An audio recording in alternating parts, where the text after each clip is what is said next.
what I want to do in this video is think a little bit about the estate tax.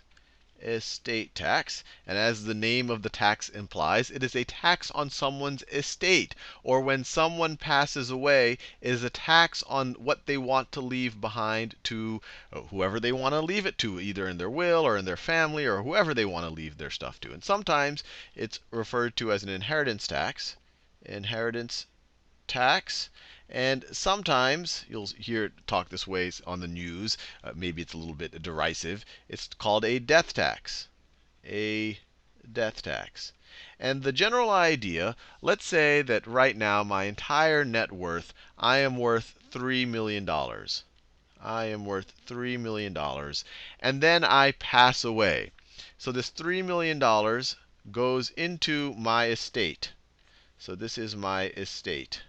And so this $3 million could be all of my savings, could be my stock portfolio, could be the value of my land, my real estate, everything I own, my car, everything combined is worth $3 million. It goes into my estate after I pass.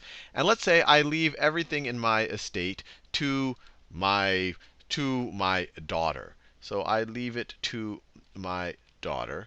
It's at this point that the estate tax comes into question of how much money will my daughter get. It turns out for $3 million, my daughter is exempt from for inheritance from an individual. The first $5 million are exempt. So in this situation where I'm leaving $3 million for my daughter, she actually will get the entire $3 million. If let's say I'm even richer than that. Let's say that I have $6 million. So let's say the scenario where I have $6 million, it all goes to my estate. It all goes into the estate after my death. And now the first $5 million is exempt. So let me write my daughter over here. So my daughter will get the first $5 million tax-free. So $5 million tax-free. And then the increment above that exemption, the increment above what has been excluded, will then be taxed at a certain rate. And that rate is constantly changing. But for the sake of simplicity, I'm going to go with 35%. And that's actually the rate in 2011. So the rest of the 1 million, taxed at 35%. So the federal government will tax 35% of the 1 million. So they will essentially take 350,000 for themselves. 350,000 for themselves, and my daughter will be left with 5,650,000, right? Because of this million, you take out 350,000, you have 650,000 left. So my daughter in this situation will be left with 5 million, or maybe I could write 5.65 million dollars. So the federal government took 350,000. If I am super rich, let's say that I am worth, let me make a number to make the math easy so I don't have to get a calculator out. Let's say that I am worth $1,005 million. So this is my net worth. In this situation, the first 5 million will be excluded. So my daughter will get the 5 million.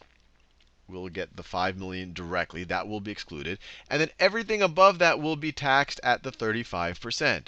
So in this situation, you have $1 billion taxed at 35%. So 1 billion at 35%. So in this scenario, the federal government will take $350 million. Would take $350 million, and so that would leave, of this billion, 650 million left for my daughter. So in total, she would get this 650 million plus the 5 million that was excluded. She would end up with a total of $655 million. So I wouldn't feel too bad for her. She should be pretty okay. So that's just how the estate tax works. And these examples I gave with the 5 million that is excluded, this is for an individual when they pass away. If it's being done as a couple, this exemption is actually 10 million. So if between my wife and I, we have $1,005 million. And let's say I pass away and we own everything collectively. She actually gets the extra joint exemption passed on to her. And then if and when she passes away, this would be $10 million that will be tax-free. So in this scenario, if this is being done as a couple, my daughter would get the entire $6 million.